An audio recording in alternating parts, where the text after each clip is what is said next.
Hello everyone, very good morning to all. This is Alka Singh, IMS, Ranchi University, Ranchi. In last two series, I have covered the basic of communication, in which I have covered the topic meaning of communication, process of communication and types of communication. In today's video, I am going to cover the 7 C's of communication. Why we need to know the 7 C's of communication? This is not only important for our professional life but also important for our personal life. So either you are communicating to your friends, you are communicating to your boss, you are communicating at your workplace, you are communicating with your family members, you are communicating to anyone. In your communication, effectiveness is very, very important, and that effectiveness play a very important role when you communicate anything to anyone. So, to communicate effectively, there are 7 key principles which help you to communicate effectively. So, today I am going to discuss about the 7 C's of communication. So, the very first important thing which may be coming in your mind too, that why we are saying this as the 7 C's. We are saying this as 7 C's because the 7 words which is used in this communication to make communication effective all started with the alphabet C. That's why it is known as 7 C's. So let's start one by one. So in this 7 C's, the first one is your clarity. What do you mean by clarity? So clarity is something consists of 2 components. The one is clarity in your thoughts and the second thing clarity in your expression. So when I am saying clarity in your thoughts, इसका मतलब ये है कि आप जब भी कुछ सोचते हैं और आप किसी चीज़ को डिलीवर करना चाहते हैं या आप किसी को कुछ कम्युनिकेट करना चाहते हैं तो बहुत ज़रूरी है कि वो जो थॉट प्रोसेस है वो क्लियर हो. वो थॉट प्रोसेस क्या होता है? फॉर एग्ज़ाम्पल, मैंने सोचा कि मैं 7 C's पे एक वीडियो बनाऊं.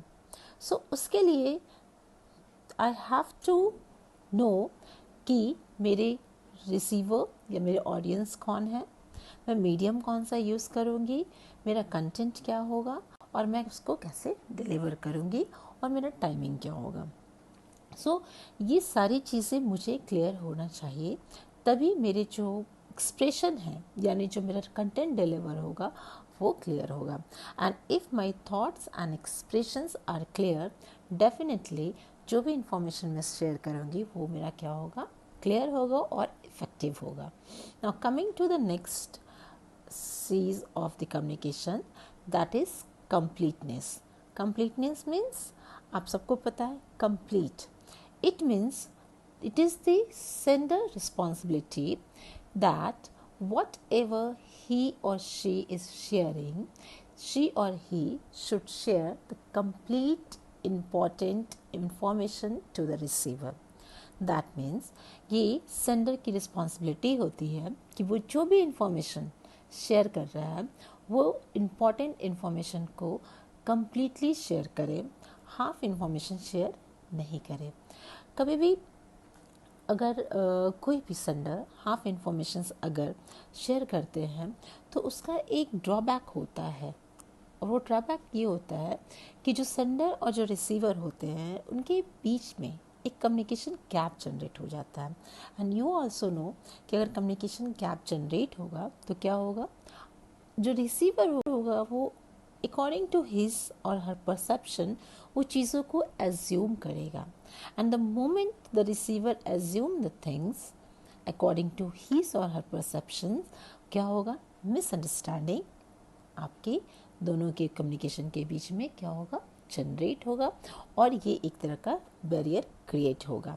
सो कंप्लीट इन्फॉर्मेशन शेयर करना बहुत ही ज़रूरी होता है और उसके लिए आप कभी भी हाफ इन्फॉर्मेशन को शेयर नहीं कर सकते हैं.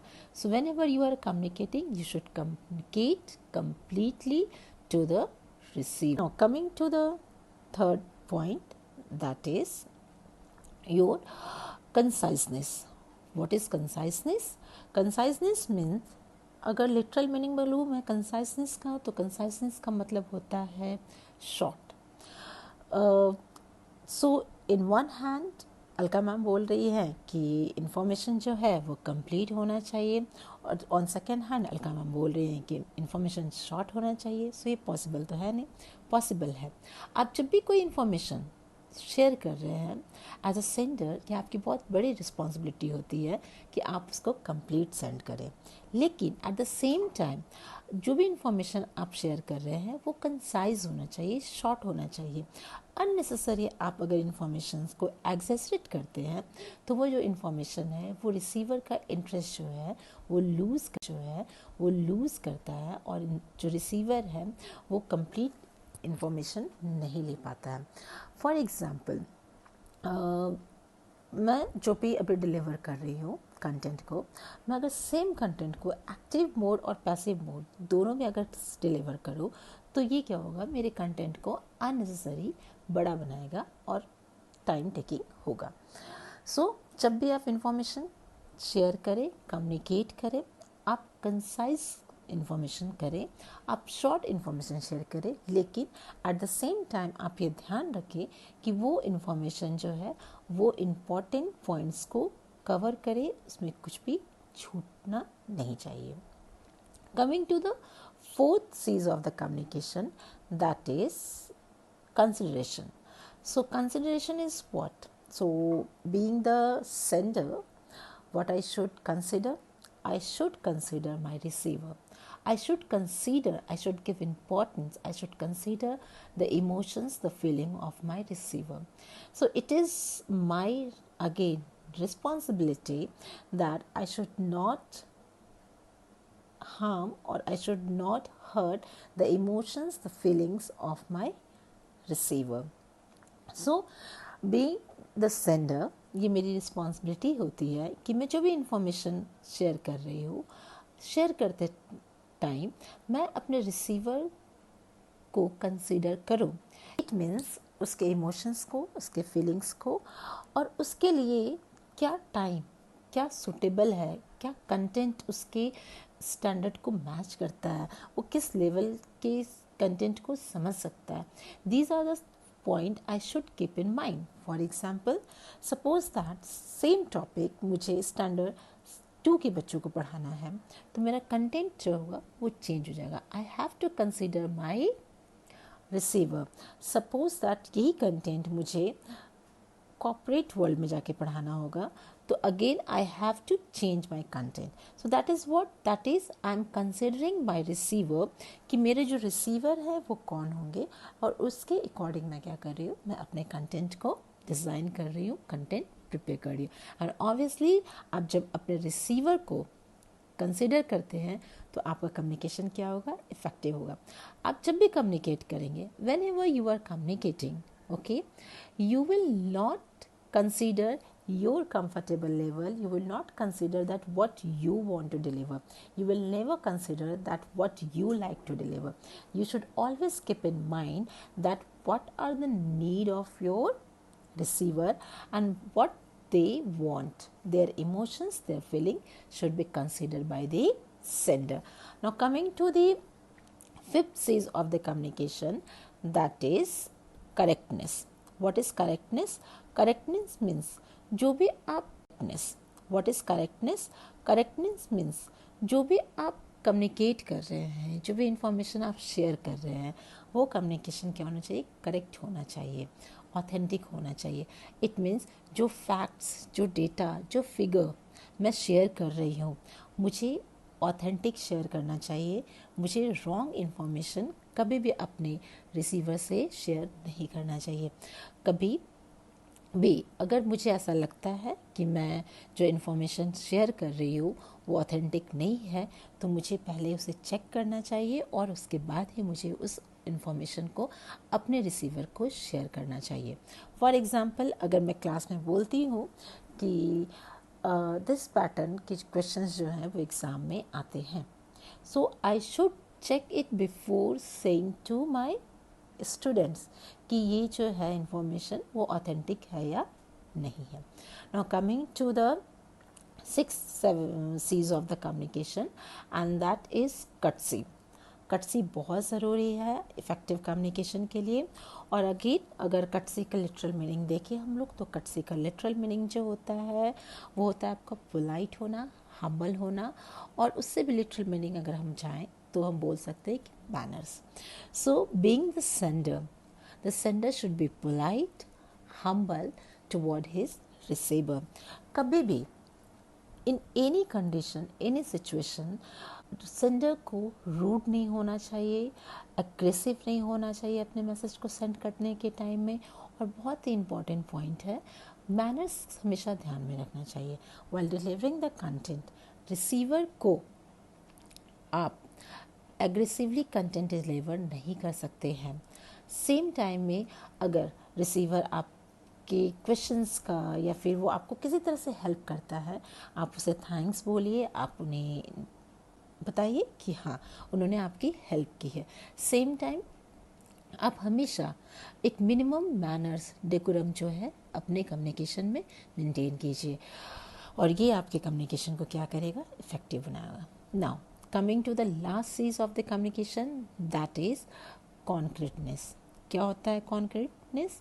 कॉन्क्रीटनेस को हम बोल सकते हैं, अगर हिंदी में मैं बोलूँ तो ठोस होना चाहिए। आप जो भी कम्युनिकेट कर सकते हैं उसका एक बेस होना चाहिए, वो ठोस होना चाहिए, एक क्रेडिबिलिटी होनी चाहिए आपकी कम्युनिकेशन की, कि आप जो बोल रहे हैं वो जेन्युइन है, जेन्युइन होना चाहिए। आप ऐसा नहीं है कि आप कुछ भी बोल रहे हैं, उसकी क्रेडिबिलिटी जो है वो ज़ीरो है और आप क्या है रॉन्ग इन्फॉर्मेशन अपने रिसीवर को शेयर कर रहे हैं। सो कॉन्क्रीटनेस जो है वो आपके कम्युनिकेशन में हमेशा होना चाहिए, और वो आपके कम्युनिकेशन को क्या करता है, इफ़ेक्टिव बनाता है। एक बार जल्दी से उसको रिवाइज कर लेते हैं। पहला आपका जो है वो है आपका करेक्ट होना चाहिए, दूसरा आपका क्लियर होना चाहिए, तीसरा आपका कंप्लीट होना चाहिए, चौथा आपका कंसाइज होना चाहिए, पांचवा आपका कटसी होना चाहिए, and sixth one is your concrete होना चाहिए, and seventh one is your consideration होना चाहिए। So these are the 7 points जो कि 7 C's ऑफ कम्युनिकेशन है, जो कि आपके कम्युनिकेशन को इफ़ेक्टिव बनाते हैं। कहीं कहीं पे अगर कंटेंट सर्च करेंगे तो आपको एक डिफरेंट वर्ड मिलेगा 7 C's ऑफ कम्युनिकेशन में, वो है आपका कोहेरेंट।